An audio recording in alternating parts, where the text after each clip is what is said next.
সাম্প্রদায়িক সহিংসতায় নেপালে নিহত ৩, সীমান্তবর্তী শহরগুলোতে কারফিউ জারি। পাকিস্তানের বেলুচিস্তানে খনিতে বিস্ফোরণ, নিহত অন্তত ৩৪ শ্রমিক। নজিরবিহীন তাপপ্রবাহে তপ্ত পূর্ব এশিয়া, সর্বোচ্চ সতর্কতা জারি। থাইল্যান্ড সীমান্তে এখনো বাস্তুচ্যুত ২০,০০০-এরও বেশি কম্বোডিয়ান নাগরিক আটকে আছে, জাতিসংঘের তথ্য। জাকার্তায় মাদকসহ গ্রেফতার মালয়েশিয়ান এয়ারলাইন্সের পাইলট। এশিয়ার রাজনৈতিক, অর্থনৈতিক সহ সবশেষ খবরাখবর আপনাদের সামনে এক নজরে তুলে ধরছি আমি ইসরাত জাহান।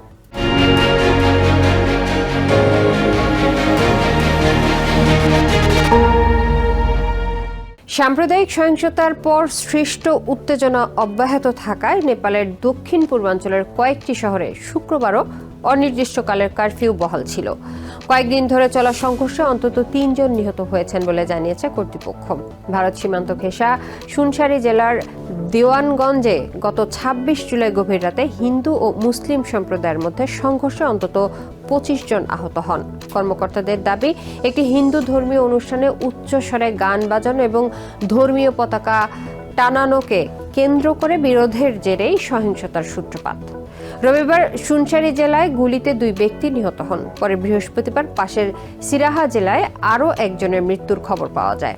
পুলিশ জানায়, বিচ্ছিন্ন সংঘর্ষের এসব ঘটনার তদন্ত চলছে। তবে শুক্রবার নতুন করে কোনো সহিংসতার ঘটনা ঘটেনি।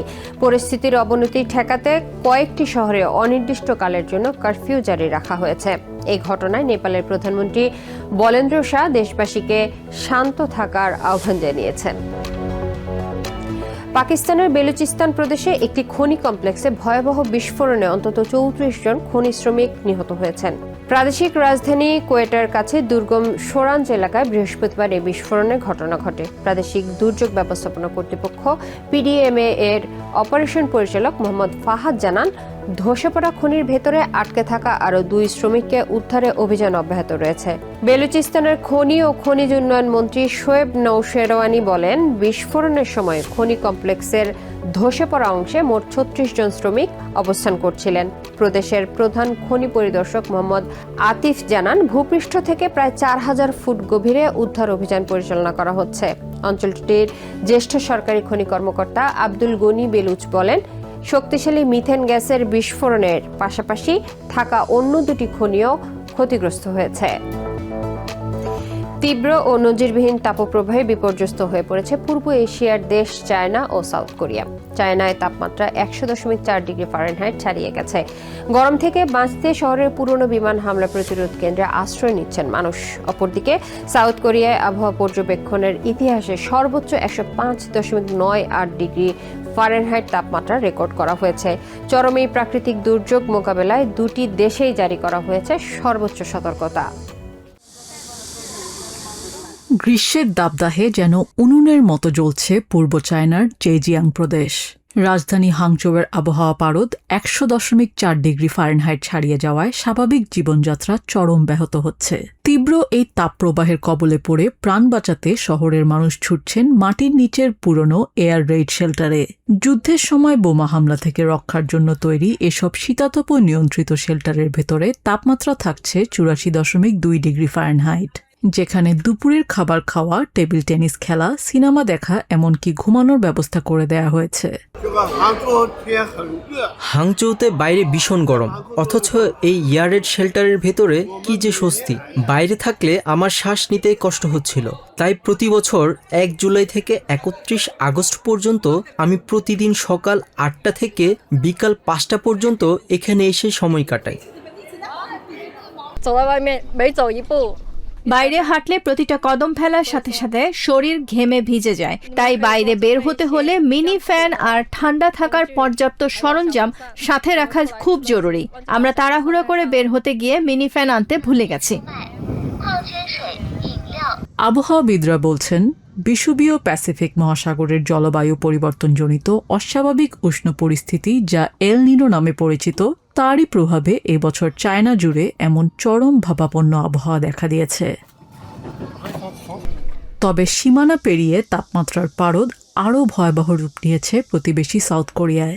শুক্রবার দেশটির দক্ষিণ পূর্বাঞ্চলীয় ইয়াংশান শহরে আবহাওয়া পর্যবেক্ষণের ইতিহাসের সব রেকর্ড ভেঙে তাপমাত্রা পৌঁছেছে ১০৫.৯৮ ডিগ্রি ফারেনহাইটে। পরপর 3 দিন ধরে দেশটির তাপমাত্রা 104 ডিগ্রির উপরে অবস্থান করছে। নর্থ প্যাসিফিক মহাসাগরীয় ও তিব্বতীয় দুটি উচ্চচাপ বলয় একসাথে পুরো কোরিয়ান উপদ্বীপকে ঢেকে ফেলার কারণে তৈরি হয়েছে হিটডোম পরিস্থিতি, যার ফলে আটকে থাকা তাপ বের হতে পারছে না। সাউথ কোরিয়ার আবহাওয়া অধিদপ্তর দেশের বেশিরভাগ অঞ্চলে সর্বোচ্চ মাত্রার রেড অ্যালার্ট জারি করেছে। শারীরিক অসুস্থতা ও পেশাগত ঝুঁকি এড়াতে সাধারণ মানুষকে ছায়াযুক্ত স্থানে থাকার পরামর্শ দিচ্ছে কর্তৃপক্ষ। আবহাওয়াবিদদের মতে এই হিটওয়েভ আরও কিছুদিন স্থায়ী হতে পারে। জলবায়ু পরিবর্তনের এই সরাসরি প্রভাব উন্নয়ন ও আধুনিকতার শিখরে থাকা দেশগুলোর জন্য এখন জীবন জীবিকার সবচেয়ে বড় হুমকি হয়ে দাঁড়িয়েছে। নিজিয়া জামি, TVN 24 নিউজ ডেস্ক। 2026 সালে থাইল্যান্ড ও কম্বোডিয়ার মধ্যে 2 দফা সংঘর্ষের পর সীমান্তবর্তী এলাকায় বাস্তুচ্যুত হওয়া 20,000-এরও বেশি কম্বোডিয়ান এখনও নিজ বাড়িতে ফিরতে পারেননি। বিতর্কিত সীমান্ত এলাকা পরিদর্শন শেষে শুক্রবার এই তথ্য জানিয়েছেন কম্বোডিয়ার মানবাধিকার বিষয়ক জাতিসংঘের বিশেষ প্রতিবেদক টম অ্যান্ড্রুজ। বিতর্কিত থাই সীমান্ত সংলগ্ন এলাকায় বাস্তুচ্যুত কম্বোডিয়ানদের দ্রুত নিজ নিজ বাড়িতে ফিরিয়ে দেওয়ার আহ্বান জানান তিনি। অন্যদিকে থাইল্যান্ড আগেই কম্বোডিয়ার ভূখণ্ড অবৈধভাবে দখল করে রাখার অভিযোগ অস্বীকার করেছে। দেশটির দাবি তারা 2 দেশের মধ্যে হওয়া দ্বিপক্ষীয় যুদ্ধবিরতি চুক্তি অনুসরণ করছে, তবে এখনও 2 দেশের সীমান্ত ক্রসিংগুলো বন্ধ রয়েছে। অ্যান্ড্রুজ আরও বলেন, কম্বোডিয়া জুড়ে ছড়িয়ে পড়া অনলাইন প্রতারণা চক্রের বিরুদ্ধে আরও কঠোর ব্যবস্থা নিতে হবে। সীমান্ত বন্ধ থাকায় কৃষিপণ্য সহ বিভিন্ন পণ্যের বাণিজ্যের উপর নির্ভরশীল সীমান্তবর্তী জনগোষ্ঠী এবং কম্বোডিয়ার অর্থনীতি গুরুতরভাবে ক্ষতিগ্রস্ত হচ্ছে। এছাড়া কর্তৃপক্ষ ইতোমধ্যে 600-টির বেশি স্ক্যাম সেন্টার বন্ধ করেছে, 29টি ক্যাসিনোর লাইসেন্স বাতিল বা স্থগিত করা হয়েছে এবং প্রায় 3,000 প্রতারকের বিরুদ্ধে ফৌজদারি মামলা চলছে। তবে অনলাইন প্রতারণা চক্রের সঙ্গে বিশ্বাসযোগ্যভাবে জড়িত জ্যেষ্ঠ কম্বোডিয়ান কর্মকর্তা ও প্রভাবশালী ব্যক্তিদের বিরুদ্ধে সরকার এখনও কার্যকরী ব্যবস্থা নেয়নি। চাকরির দায়িত্ব পালনকালে 26 কেজি MDMA মাদক জাকার্তায় পাচারের অভিযোগে মালয়েশিয়ার এক পাইলটকে গ্রেফতার করেছে ইন্দোনেশিয়ার কাস্টমস কর্তৃপক্ষ। শুক্রবার এক সংবাদ সম্মেলনে কর্তৃপক্ষ জানায়, MS অধ্যক্ষরে পরিচিত ওই পাইলট কুয়ালালামপুর থেকে মালয়েশিয়া এয়ারলাইন্সের একটি ফ্লাইট উড়িয়ে জাকার্তায় পৌঁছানোর পর তাকে আটক করা হয়। তদন্তে তাকে ফৌজদারি মামলার আসামি করা হয়েছে।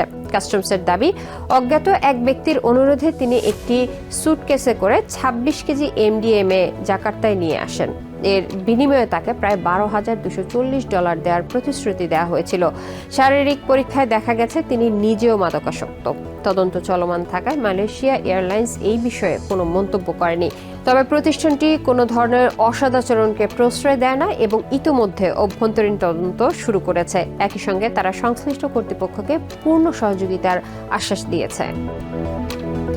এক নজরে প্রতিদিন এশিয়ার খবর জানতে চোখ রাখুন TVN 24 নিউজ নেটওয়ার্কের ইউটিউব ও ফেসবুক পেজে।